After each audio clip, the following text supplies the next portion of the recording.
Hello guys, അപ്പം ഞാനൊരു പുതിയൊരു ലോങ് വീഡിയോ ആയിട്ട് വന്നേക്കാണ്. നിങ്ങളിത് എന്തായാലും കാണണം.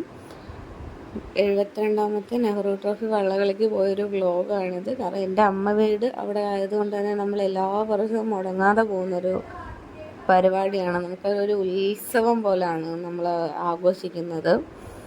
സോ ഇത് അവിടുത്തെ സ്റ്റാൻഡിൻ്റെ, നമ്മുടെ ആലപ്പുഴ ബസ് സ്റ്റാൻഡിൻ്റെ അവിടുത്തെ വ്യൂ ആണ്. അപ്പോൾ നമുക്ക് ബോട്ട് സർവീസ് അന്നത്തെ ദിവസം ഉണ്ടാകത്തില്ല. നമ്മൾ ഒന്നെങ്കിൽ വള്ളം പിടിക്കണം, ഇല്ല വേറെ ഏതെങ്കിലും വഴി ബോട്ട് പിടിക്കണം, അങ്ങനെയൊക്കെ ആയിരുന്നു. പക്ഷേ ഈ വർഷം നമുക്ക് പാലം പണിത് ശരിയായത് കൊണ്ട് തന്നെ നമുക്ക് സ്റ്റാർട്ടിംഗ് പോയിൻറ്റിൻ്റെ അവിടെ പാലം ഉണ്ട്. അക്കരെ നിൽക്കരെയാണ്, കണ്ടോ, ഇതാണ് ആ പാലം. വലിയ പാലമാണ്. എല്ലാ വള്ളക്കാരും, ഇത് ചെറിയ ചുണ്ടൻ വള്ളമാണ്. സോ അവരുടെ മത്സരം നടന്നുകൊണ്ടിരിക്കുമ്പോഴാണ് ഞങ്ങൾ അങ്ങോട്ട് പോകുന്നത്. ആ പാലം കയറി ഇറങ്ങി വേറൊരു പാലം കൂടി കയറി ഇറങ്ങിയാലേ എൻ്റെ അമ്മ വീട് എത്തുള്ളൂ. സോ നമ്മൾ അതിന് വേണ്ടിയിട്ട് ഇവിടെ വന്നപ്പോഴത്തേക്കും കണ്ടതാണ് എല്ലാവരും റെഡിയായിട്ട് നിൽക്കുകയാണ്. ഈ ചെറിയ വള്ളങ്ങളുടെ മത്സരമൊക്കെ രാവിലെ നടക്കും. പിന്നെ ഇവരുടെ ഫൈനലും ചുണ്ടൻവള്ളത്തിൻ്റെ മത്സരമായിരിക്കും വൈകുന്നേരം 3 മണി തൊട്ട് സ്റ്റാർട്ട് ചെയ്യുന്നത്. സോ അതാണ് ഏറ്റവും അടിപൊളി കാണാനായിട്ട്. സോ നമ്മളെല്ലാം കണ്ടു. നമ്മൾ അവിടെ ചെന്നപ്പോഴത്തേക്കും വള്ളത്തിൻ്റെ മത്സരം തുടങ്ങി. നമ്മളത് കണ്ടുകൊണ്ട് അവിടെ കുറച്ച് നേരം നിന്നിട്ട് പതിയൊക്കെയാണ് അങ്ങോട്ട് പോയത്. സോ ഈ വള്ളംകളി എന്ന് പറയുന്നത് അവിടെ ചെന്ന് കണ്ട് ആസ്വദിക്കേണ്ട പരിപാടി, മെനക്കേട് പിടിച്ച പരിപാടിയാണ്. ഇവിടെ നിൽക്കുക പിടിക്കുക എന്നുള്ളത് ഈ വെയിലും ഒക്കെ കാരണം. പക്ഷെ അതൊരു രസമാണ്. ഇതാണ് ഞാൻ പറഞ്ഞ 2ാമത്തെ പാലം. ഈ പാലം കൂടി കയറി ഇറങ്ങി വന്നാൽ മാത്രമാണ് നമുക്ക് വീട്ടിലേക്ക് എത്താൻ പറ്റുക. സോ എല്ലാ സ്ഥലത്തും വള്ളവും ബോട്ടും ഒക്കെ ഇട്ട് ആൾക്കാർ അങ്ങോട്ട് പോകുന്നു ഇങ്ങോട്ട് പോകുന്നു. അങ്ങനത്തെ ഭയങ്കര പരിപാടിയാണ്. ഒരാൾ അന്നത്തെ ദിവസം ആ ഏരിയയിലുള്ള ഒരാൾ വെറുതെ ഇരിക്കുകയില്ല. വെള്ളമടി, ഫുഡടി എല്ലാം ചിലപ്പോൾ വള്ളത്തിലായിരിക്കും. അങ്ങനെ കുറേ ടീമുകൾ ഫുഡൊക്കെ കഴിച്ചിട്ട് അതുവഴി പോകുന്നതാണ് നമ്മളീ കാണുന്നത്. സോ വീട്ടിൽ ചെന്നപ്പോഴത്തേക്കും അമ്മമ്മ മീൻ വറുക്കുന്നു, ചിക്കൻ വറുക്കുന്നു, കൊഞ്ച്, മോര് കറി, അച്ചാർ. വൻ ഫുഡായിരിക്കും. വൻ ഫുഡെന്ന് പറഞ്ഞാൽ വൻ ഫുഡ്. മീൻ, ബീഫ്, ചിക്കൻ, താറാവ്, കക്കാറച്ചി, പിന്നെന്താ കൊഞ്ച് വറുത്തത്, മോര്, അച്ചാർ, തോരൻ, നല്ല വാഴയിലയിലൊക്കെ വിരിച്ച് കുറച്ച് ചോറ്, ചിക്കൻ കറി, ബീഫ് വരട്ടിയത്, കക്കാറച്ചി, മോര്, ചിക്കൻ വറുത്തത്, സിലോപ്പി വറുത്തത്, കൊഞ്ച് വറുത്തത്, ഇതെല്ലാം കൂട്ടി ബാംഗ്ലൂരിലൊക്കെ ഫുഡ് കഴിച്ച് ശോഷിച്ചിരിക്കുന്ന നാക്കിൽ ഇത് ഉരുള കൂട്ടി ഒരു വാ വെക്കണം. എൻ്റെ സാറേ, അത്രയും അടിപൊളിയായിട്ടുള്ള ഫുഡായിരിക്കും അന്ന്. നമ്മൾ ഫ്രണ്ട്സിനെ വിളിക്കും. ഇപ്പം ഞാനാണേലും എൻ്റെ അച്ഛനാണേലും അമ്മയാണേലും അമ്മയുടെ ഫാമിലീസ് ഫുള്ളുണ്ടാവും. അച്ഛൻ്റെ കൂട്ടുകാർ വരും. എൻ്റെ കൂട്ടുകാരൊക്കെ ഞാൻ വിളിച്ചാൽ ഒന്നും വന്നില്ല. അപ്പോൾ നമ്മൾ ഫുഡൊക്കെ കഴിച്ച് അത് കാണാൻ ഒരു 2:30 ആയപ്പോൾ വന്നിരുന്നതാണ്. വെയിലെന്നൊക്കെ പറഞ്ഞ് കരിഞ്ഞു പോണ വെയിൽ.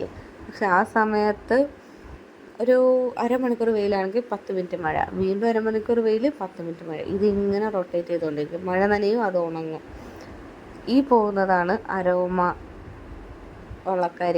ഇവരാണ് ഫസ്റ്റ് അടിക്കുന്നത്. പക്ഷെ ഇവർ ഫസ്റ്റ് അടിക്കുന്ന കാര്യം നമുക്കറിയില്ല.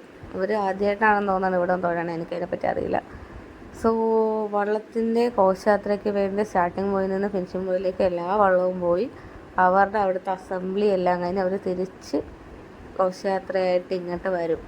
അതിൻ്റെ വീഡിയോസാണ് ഇപ്പോൾ കണ്ടുകൊണ്ടിരിക്കുന്നത്. എല്ലാവരും ഇനി സ്റ്റാർട്ടിങ് പോയിന്റിൽ പോയി നിന്നിട്ട് ആദ്യം തൊഴാനുള്ളവർ മാത്രം ഏറ്റവും അവസാനം വന്നിട്ട് അവിടെ നിൽക്കും.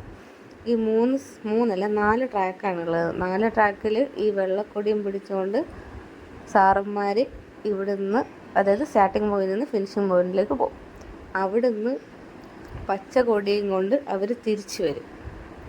ഇത് അവിടെ എത്തുമ്പോഴത്തേക്കും വള്ളം ഇവിടുന്ന് വിടാൻ തുടങ്ങും. അങ്ങനെയാണ് സ്റ്റാർട്ടിങ് ചുണ്ടൻ വള്ളത്തിൻ്റെ ബോട്ട് റേസ്, അല്ല വാട്ടർ റേസ്, എന്തുകൊണ്ടാണേലും അത് സ്റ്റാർട്ട് ചെയ്യുന്നത് ഇത് കഴിഞ്ഞിട്ടായിരിക്കും. എല്ലാവരും കുടയൊക്കെ പിടിച്ച് ഇതായിട്ട് നിൽക്കുകയാണ്.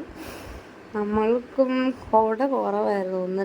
1-2 കുട ഏതാണ്ട് ഉള്ളായിരുന്നു. എല്ലാം അഡ്ജസ്റ്റ്മെൻ്റ് ആയിരുന്നു. അങ്ങനെ വള്ളംകളി തുടങ്ങി. ഓരോ ബോട്ടുകാരും അത്ര അടിപൊളിയായിട്ടാണ് തുഴയുന്നത്. ഇതൊക്കെ കാണാനായിട്ടൊരു രസം. ആവശ്യം കൊണ്ടിട്ട് ആൾക്കാർ വെള്ളത്തിൽ ചാടി അവർ വെള്ളം തെറിപ്പിച്ച് വൻ സപ്പോർട്ടാണ്. ഇന്ന ബോട്ടൊന്നുമില്ല, ഇന്ന വെള്ളമൊന്നുമില്ല.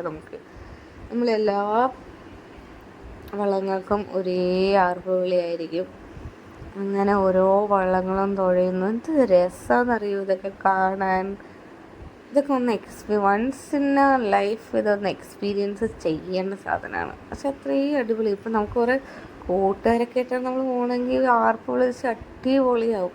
ഈ രണ്ടാമത്തെ ബോട്ട്, അതായത് പച്ച വെള്ള നീല, അതിൽ എൻ്റെ ഫ്രണ്ട് ഉണ്ട് കേട്ടോ. അപ്പോൾ ആ സമയത്തൊക്കെ നമ്മൾ കാറി കൂവി സെറ്റപ്പായിട്ടാണ് പോണത്. അങ്ങനെ അടിപൊളിയായിട്ട് വള്ളംകളിയൊക്കെ കണ്ടു. നമ്മുടെ അരോമ ബോട്ട് ക്ലബ്ബുകാരാണ് ജയിച്ചത്. ഈ നമ്മളെല്ലാം ഇത് ഫൈനലാകുമ്പോഴത്തേക്കും നമുക്കിങ്ങനെ ആവശ്യം കൊണ്ട് നമ്മൾ എഴുന്നേറ്റ് നിൽക്കും. ഇങ്ങനൊരു സെറ്റപ്പാണ്. അതാ ഇത് ഫൈനൽ കളിയാണ്.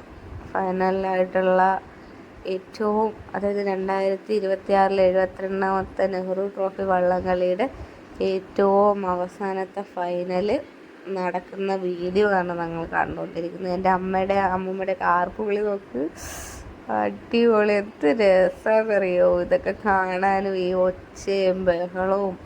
ഒരു സൈസ് പീപ്പി ഉണ്ട്. എൻ്റെ ദൈവമേ, എല്ലാവരുടെയും കയ്യിൽ ഈ സാധനമാണ്. നല്ല രസമാണ് ഇതിൻ്റെ ഒച്ചയും ബഹളവും ഒക്കെ കേൾക്കാൻ വേണ്ടിയിട്ട്. അതൊക്കെ അവിടെ ചെന്ന് നിന്ന് കാണണം. അടുത്ത വർഷം ഇത് കാണുന്നവർ ഇതുവരെ കണ്ടിട്ടില്ല എന്നുണ്ടെങ്കിൽ അടുത്ത വർഷം നിങ്ങൾ എന്തായാലും പോയി കാണണം. എന്തെങ്കിലും ഉണ്ടെങ്കിൽ എനിക്ക് കമൻ്റ് ഇടുക. നിങ്ങൾക്ക് എല്ലാ പരിപാടിയും എല്ലാം ഞാൻ സെറ്റ് ചെയ്ത് തന്നെ ആയിരിക്കും. അടുത്ത വർഷം വിളിച്ചാൽ മതി നിങ്ങൾ. സോ അവർ പോയ തോട്ടനെ നമ്മൾ തിരിച്ച് വീട്ടിലേക്ക് പോകുന്നു. കാരണം പിന്നെ നമുക്ക് സമയമില്ല. ഫുള്ള് തിരക്കായി, കാരണം ഭയങ്കര പാടായിരിക്കും. സോ ഇവർ പോയ പുറകെ തന്നെ നമ്മൾ തിരിച്ചു പോകുന്നു. പിന്നെ നമ്മൾ ന്യൂസ് ചാനലെടുത്ത് ആണ് ബാക്കി ഫൈനൽ ആരാ ജയിച്ചെന്ന് കണ്ടത്. അപ്പോൾ അരോമക്കാരാണ് ജയിച്ചത്.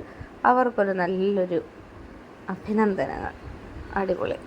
സോ അന്നത്തെ വള്ളംകളി പരിപാടി എല്ലാം കഴിഞ്ഞു. നമ്മൾ തിരിച്ചു പോകുന്നു.